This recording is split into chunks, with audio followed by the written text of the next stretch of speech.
por isso que a gente está aqui estudando, tá? Por quê? Não estou falando que a Bíblia é incompleta, nem ele está falando que é incompleta, tá? Por exemplo, existem coisas que você vai descobrir apenas com a arqueologia bíblica, tá? Por que a gente fala arqueologia bíblica? Eu já falei para vocês aqui, porque a arqueologia geral estuda, por exemplo, onde estão os ossos, os restos mortais de Napoleão. Arqueologia geral, né? Mas a arqueologia bíblica, ela vai tratar de assuntos do mundo bíblico, tá? A cidade de Jericó existiu de fato? A arqueologia bíblica vai lá provar, ver se existiu mesmo, vai escavar lá, ver se encontra alguma cerâmica, né? Inclusive foi encontrado um pedacinho de cerâmica, tá? Alguns anos atrás, e pela datação do ano que provavelmente ela foi fabricada, chegou-se à conclusão que era de Jericó. Então a arqueologia bíblica trabalha isso aí, é o que o pastor Ricardo está falando, tá? São informações extra-bíblicas. Você sai da Bíblia e você vai em busca de informações, né? E quem tem condições para fazer isso acaba encontrando informações preciosas, né? Que vem a crescer o conhecimento, e você passa esse conhecimento para frente, e é muito importante, né?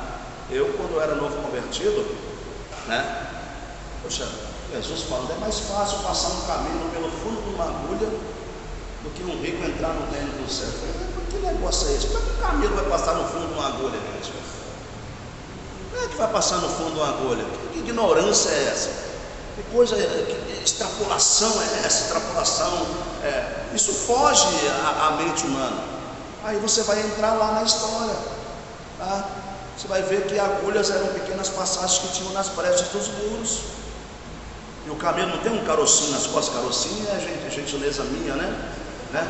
Mas nem ele abaixando, ele não conseguiria passar ali, tá? Eram chamados de agulhas. O camelo, geralmente, ele conseguia passar somente no portão principal da cidade, tá? Todas as cidades, ou quase todas as cidades, elas eram cercadas por muros, e os comerciantes que iam ali constantemente, eles tinham do nascer do sol ao pôr do sol para entrar. Quando chegava o pôr do sol, os portões se fechavam, tá? E tinham passagens nos muros que eram chamadas de agulhas, só que só passavam homens, seres humanos.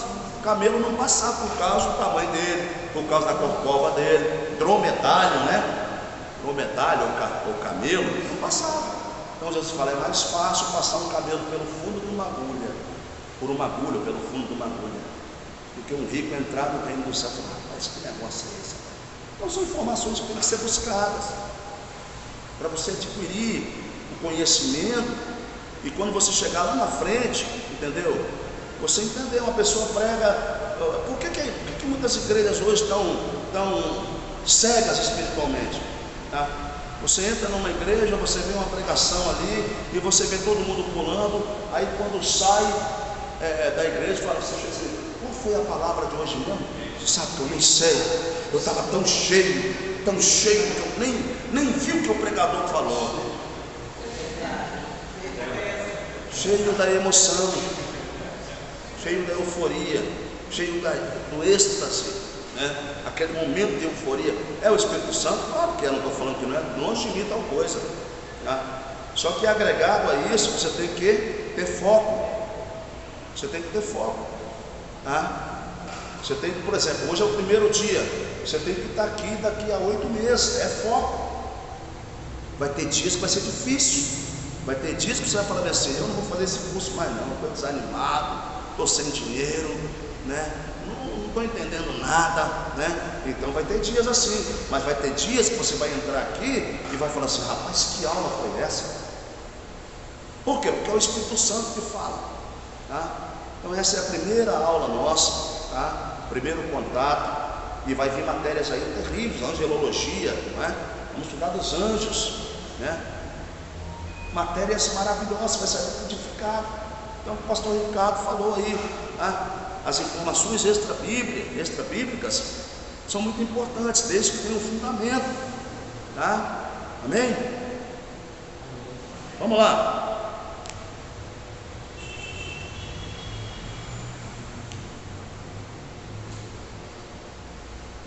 A cidade de Paris, nos dias de Langton, recebia muitos estudantes de todos os lugares da Europa, sobretudo porque a Universidade de Paris tornou-se um grande centro de ensino teológico da Europa nos anos de 1200.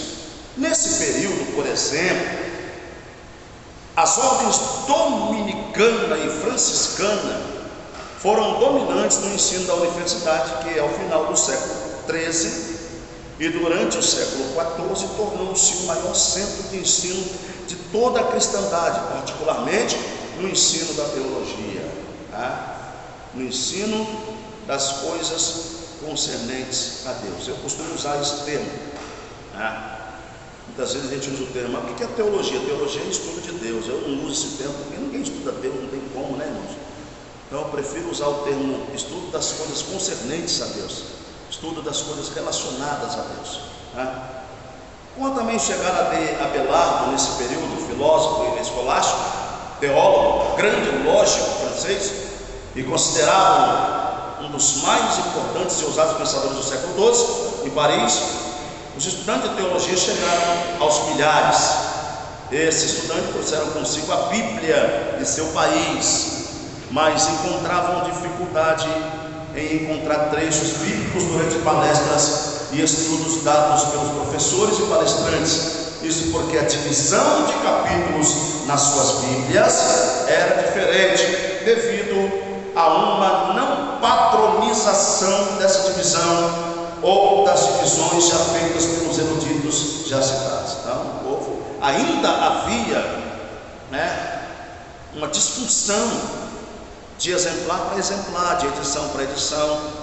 Nós temos aí edição, por exemplo, de 1994, aí depois sai outra edição de 2009, então de uma para outra não batia, talvez a mesma tradução, a mesma tradução. Um exemplo, revista e corrigida, revista e atualizada, a mesma tradução, porém não batia. Por quê? Nações diferentes. Tinha que haver um consenso, tinha que haver reuniões, concílios, para que ela se tornasse de fato única, embora fossem muitos livros. Cerca de 300 anos depois que a Bíblia foi dividida em capítulos por Stephen Langton, o impressor e erudito francês Robert Estienne facilitou ainda mais a leitura da Bíblia, dividindo a Bíblia em versículos, por volta do ano de 1550, havendo publicado esse material em 1553. O desejo era que as pessoas se interessassem pelo estudo bíblico.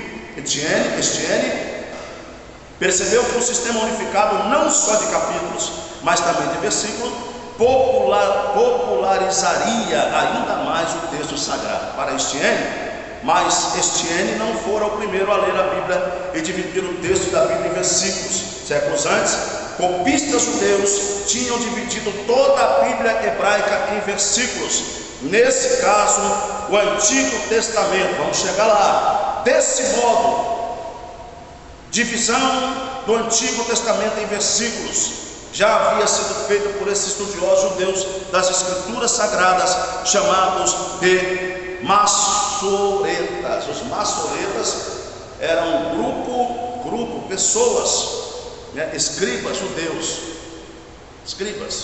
judeus que tiveram esse zelo aí de dividir a Bíblia, o Antigo Testamento, em versículos. Eles tiveram esse zelo e foram muito felizes nisso aí, alcançaram o seu objetivo. Depois, posteriormente, outras pessoas vieram também na intenção de dividir também o Novo Testamento. Esses homens especiais dedicavam suas vidas a recitar e copiar as Escrituras, bem como a formular técnicas didáticas de ensino do texto bíblico. Foram eles então que, entre os séculos 9 e 10, dividiram o texto hebraico do Antigo Testamento em versículos, embora não tenham dividido o texto em capítulos.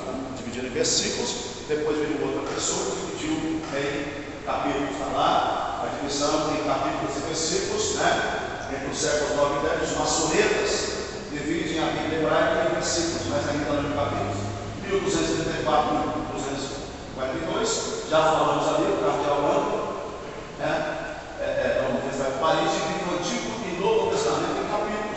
o Antigo Testamento já havia sido dividido em versículos pelos pastoreiros. Agora ele dividiu somente em capítulos. Quer dizer, cada um faz uma parte e no final nós temos aí em nossas mãos essa maravilhosa Bíblia Sagrada, a Palavra de Deus. Paganini foi o primeiro em dividir o texto bíblico do Novo Testamento em versículos numerados, havendo sua versão sido impressa em Lyon, na França. Apesar de sua versão haver sido reimpressa várias vezes, prevaleceu o trabalho de divisão de versículos de Robert Estienne, publicado em 1553. Estienne dividiu o Novo Testamento em um novo sistema de versículos numerados. Depois disso, ele juntou esses versículos com a Bíblia hebraica, já dividida em versículos.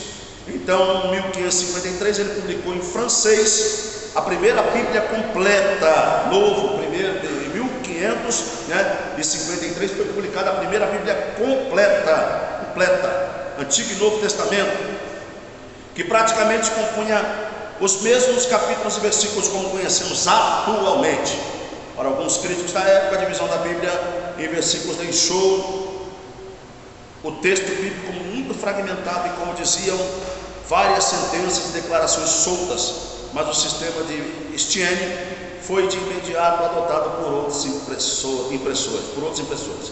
Até boa parte do século XVI, as Bíblias eram publicadas somente com os capítulos. Desse modo, então, se chega até a primeira Bíblia a ser publicada, incluindo integralmente a divisão de capítulos e versículos, que foi a Bíblia de Genebra, lançada em 1560 na Suíça. Então está aí, irmãos, um pouco da história da Bíblia. Misericórdia, nós vamos ler ali um pouco para acelerar, tá, irmãos? Porque nós estamos apenas na página 19 aqui, nós não podemos ler esse livro todo, tá? Mas ali no quadro tem um resumo de tudo quanto nós vamos ler aqui, tá?